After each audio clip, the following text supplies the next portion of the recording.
Hello दोस्तों, क्यों होना पड़ा गरिमा को अपने देवर के आगे मजबूर। आजकल माँ बाप बच्चों के 12-13 साल का होते ही हाथों में मोबाइल थमा देते हैं, जिसमें लगे इंटरनेट पर अच्छी बुरी हर चीज मौजूद है।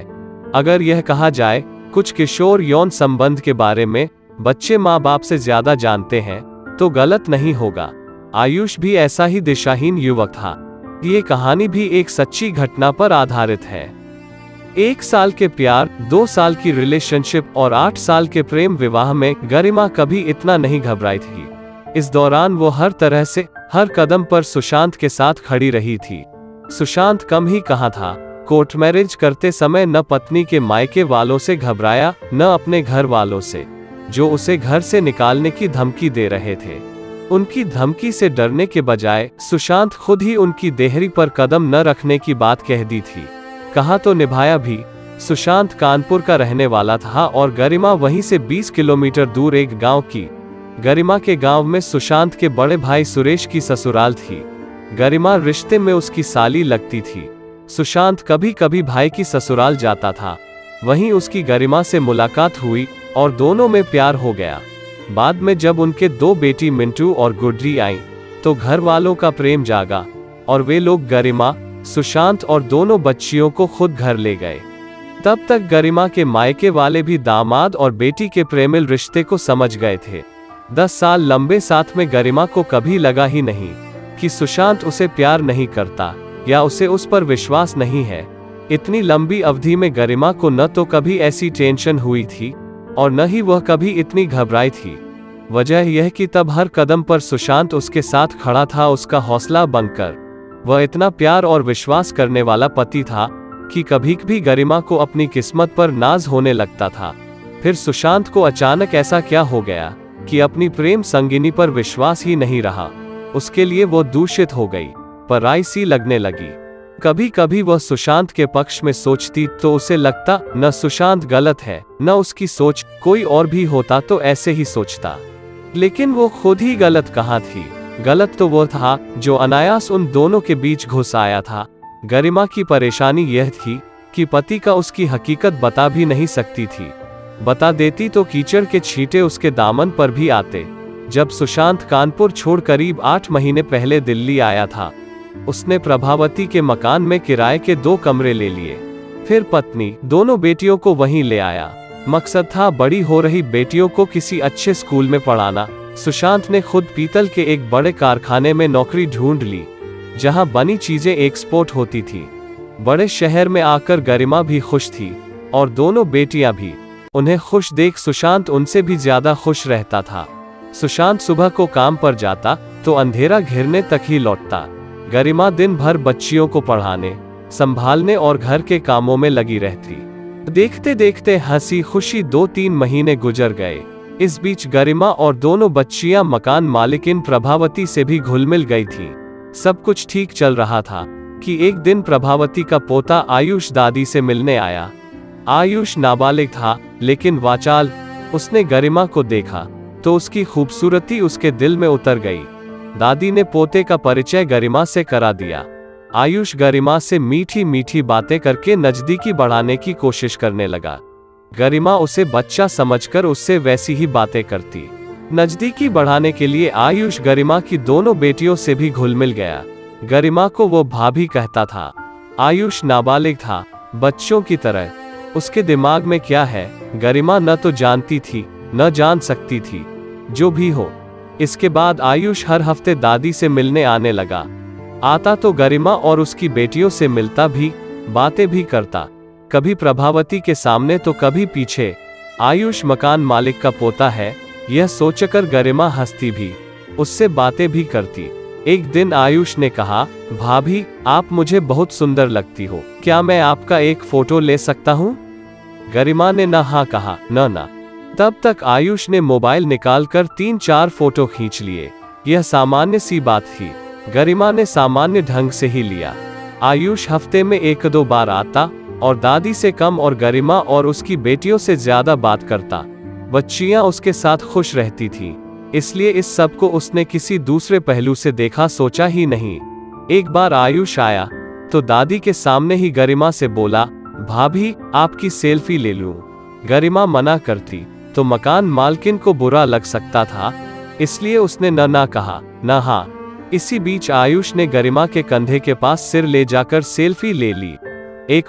एक और करके उसने 3 सेल्फी ली, जिनमें एक ऐसी भी थी जिसमें पीछे की ओर से आयुष का चेहरा गरिमा के कंधे पर रखा दिख रहा था और दोनों के गाल मिले हुए थे। बाद में उसने वो सेल्फी गरिमा को दिखाई तो वह उसे डिलीट करने को कहने लगी, लेकिन उसने ऐसा नहीं किया। वो अपने घर चला गया। सेल्फी ऐसी नहीं था कि उसे लेकर परेशान हुआ जाए। गरिमा परेशान भी नहीं हुई, लेकिन घर जाकर आयुष ने जब सेल्फी को बार बार देखा तो उसे लगा कि वह जवान हो गया है। पल भर में उसका किशोरवय वाला दिमाग जवानी के पाले में जा खड़ा हुआ। दिमाग में उसी तरह की खुराफातें भी आने लगी। उसे लगा गरिमा वाली सेल्फी उसके पास ऐसा हथियार है जिसके बूते पर वह उसे मनचाहे ढंग से झुका सकता है। वह पूरी कोशिश करेगी कि सेल्फी उसके पति के सामने न जा पाए। आयुष ने जो सोचा किया भी, उसने गरिमा को फोन करना शुरू कर दिया। पहले सामान्य सा हंसी मजाक, फिर प्रेम प्यार की बातें, और फिर उन बातों में अश्लीलता घुल गई। गरिमा को बुरा लगा तो उसने उसको डांट दिया, फिर से फोन न करने को कहकर फोन डिस्कनेक्ट कर दिया। वो एक दिन शांत रहा, लेकिन अगले दिन फिर फोन कर दिया। गरिमा ने उसे समझाया, तुम अभी बच्चे हो, ऐसी बेवकूफी मत करो, नहीं तो मुझे तुम्हारी दादी से शिकायत करनी पड़ेगी। भाभी, ये हम दोनों के बीच की बात है, दादी इसमें क्या करेगी? बात दादी तक गई तो वह तुम लोगों को मकान से निकाल देगी, क्योंकि मैं सच थोड़े ही बोलूंगा। तुम पर उल्टा इल्जाम लगा दूंगा कि तुम मुझे फंसा रही थी, मैं नहीं माना तो। आयुष की बात सुनकर गरिमा डर गई। सोचने लगी, यह औरत होने की सजा है या विश्वास करने की? एक सुशांत से स्नेहपूर्वक बात करना क्या इतना घातक है? दादी का वार खाली गया तो गरिमा ने पति के नाम का हथियार इस्तेमाल करते हुए उसकी जुबान पर ताला डालने की कोशिश की। ठीक है, मैं आज ही तुम्हारे भैया से कहूंगी, वही तुम्हारा दिमाग ठीक करेंगे। गरिमा की बात सुनकर आयुष हंस पड़ा।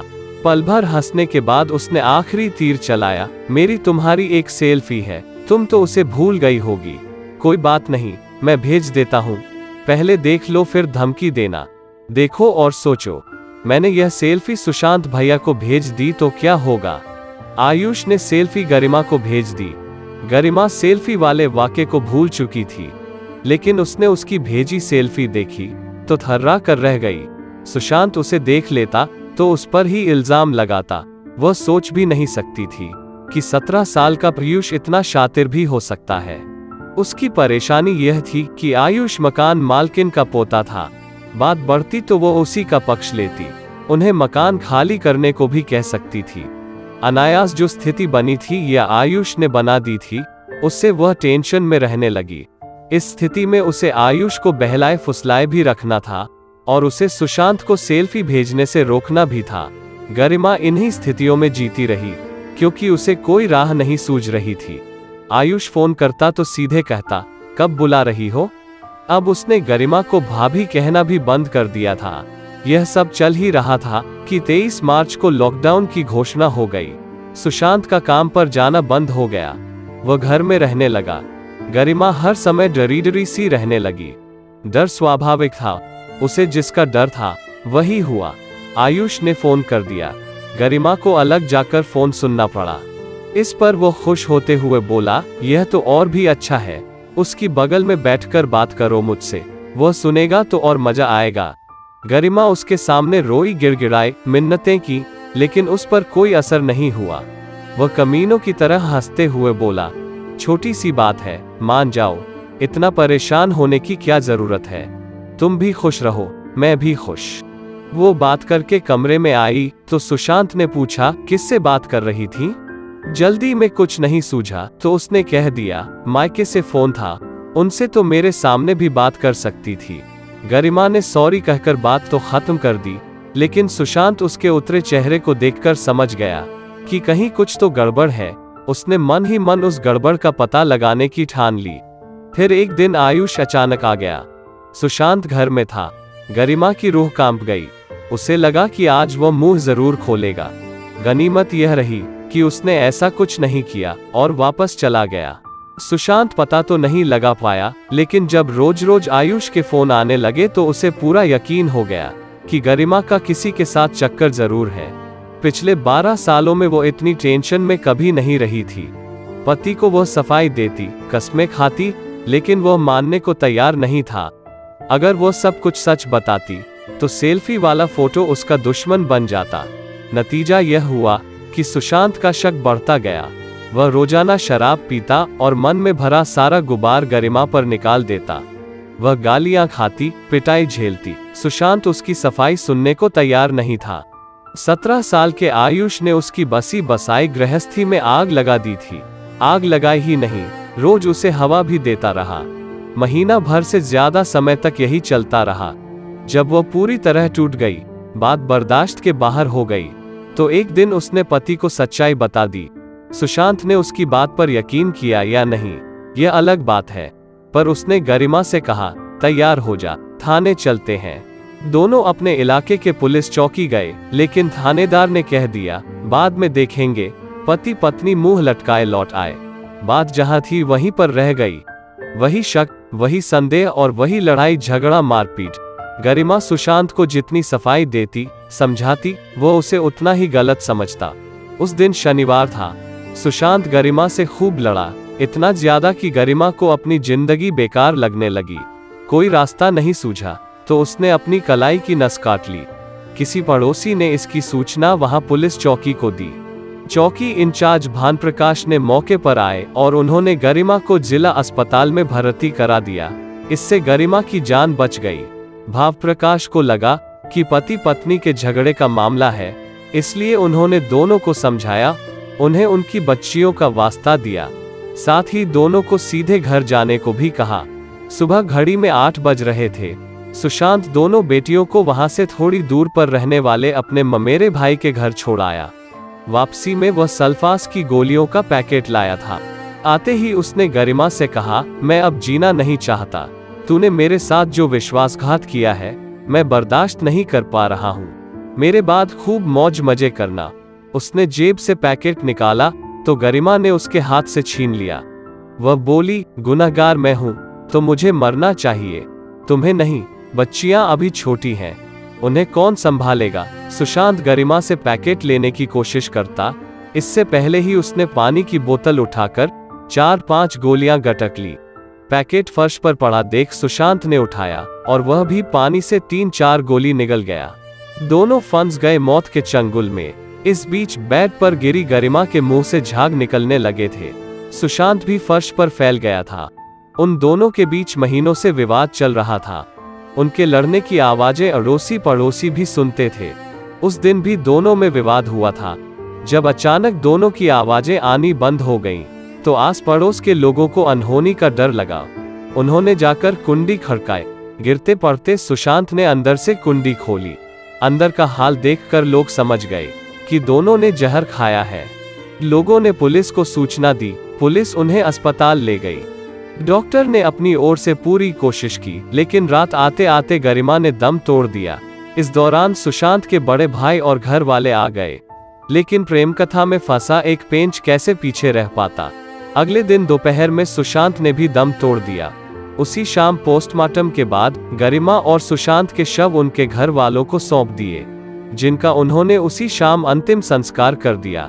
शवों को मुखाग्नि सुशांत के भतीजे ने दी। इस बीच पुलिस ने फोरेंसिक टीम को मौके पर बुलवा कर जांच कराई। पुलिस ने आस पड़ोस के लोगों से पूछताछ की, लेकिन अंदर की कहानी कोई नहीं जानता था। उसी रात सुशांत के बड़े भाई सुरेश ने थाना जाकर तहरीर दी, जिसमें आयुष को सुशांत और गरिमा को आत्महत्या के लिए मजबूर करने का दोषी बताया गया था। इस शिकायत पर आयुष के खिलाफ केस दर्ज कर लिया। अगले दिन उसको गिरफ्तार कर लिया गया। जांच के लिए उसका मोबाइल फोन भी बरामद कर लिया गया। गरिमा का मोबाइल पहले ही पुलिस के पास था, जो घटनास्थल से मिला था। पूछताछ के बाद आयुष को अदालत में पेश करके जेल भेज दिया गया। दूसरी ओर 8 साल की मिंटू और 4 साल की गुड्डी माँ और पिता के लिए बराबर रोए जा रही थी। उनके ताऊ सुरेश और बुआ उन्हें समझा रहे थे कि माँ बीमार है, अस्पताल में है, और पापा मम्मी के लिए दवाई लेने गए हैं। लेकिन ऐसी बातों से बच्चियों को कब तक बहलाया जा सकता था। उन्हें यह तो पता ही नहीं था कि उनके मम्मी पापा इस दुनिया में नहीं रहे। सच तो यह है कि बच्चियां यह तक नहीं जानती कि इंसान मरता कैसे है और क्यों। फिलहाल सुशांत के बड़े भाई सुरेश दोनों बच्चियों को अपने साथ ले गए हैं और वही उसकी देखभाल करते हैं। तो दोस्तों, बिना सोचे समझे ऐसे किसी पे शक न करें, नहीं तो इसका अंजाम बहुत बुरा होता है। धन्यवाद दोस्तों।